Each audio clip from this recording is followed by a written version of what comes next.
the heavy hum of the artifact fading into nothingness.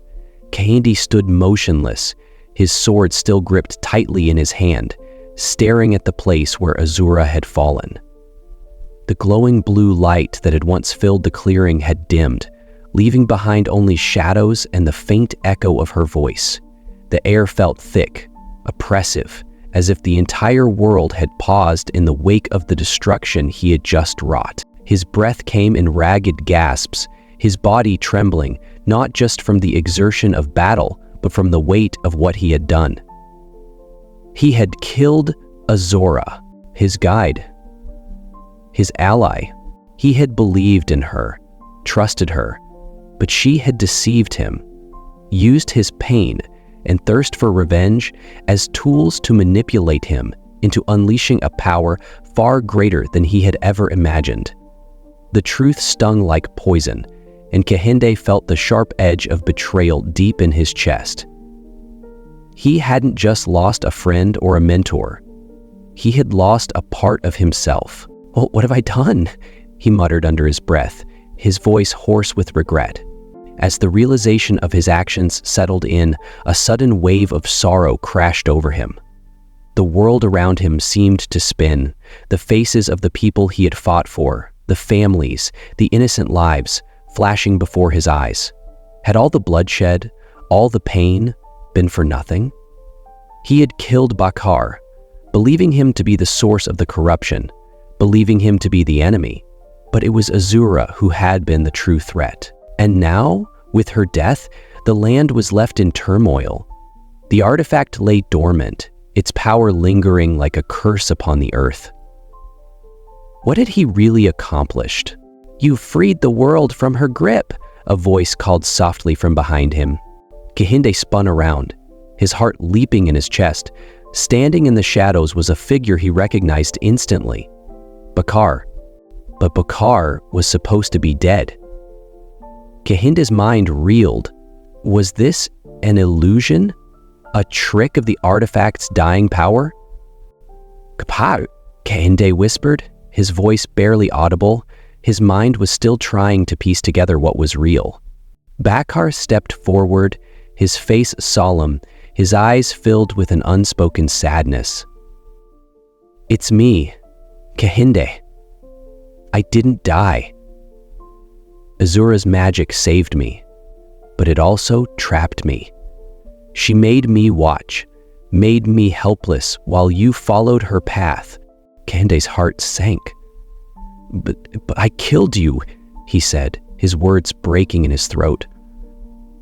I thought you were the one standing in the way, the one causing all this pain." Bakar shook his head slowly, his expression filled with grief. "I was never your enemy, Kehinde. She lied to you. I knew you would come, and I knew it was too late to stop you. But I couldn't warn you, couldn't make you understand." Tears welled in Kehinde's eyes as the weight of his actions bore down on him. The guilt felt like an unshakable burden. He had murdered an innocent man, and in doing so, he had set the world on a path toward destruction. How could he face the people who would suffer because of his blind pursuit of vengeance? "What happens now?" Kehinde asked, his voice raw. "I destroyed Azura, but I don't feel like I've won. Everything is broken, and I'm the one who broke it." Bakar stepped closer, placing a hand on his shoulder. "You've freed the world from her, Kehinde. Yes, there will be consequences. The land is wounded, and the artifact's power still lingers. But you've done what was necessary. No one else could have done it. You've taken the burden of saving this world upon yourself, even if it feels like you've lost." Kehinde turned away, staring out into the jungle, the weight of his grief still consuming him. His eyes traced the outlines of the trees, the same trees that had once held memories of his family, of the simple days before this twisted journey began. Everything felt different now. The land felt colder, more distant. "How do I fix it?" he whispered. "How do I undo what I've done?" Bakar remained silent for a moment, as though considering the question. "You can't undo it, Kehinde.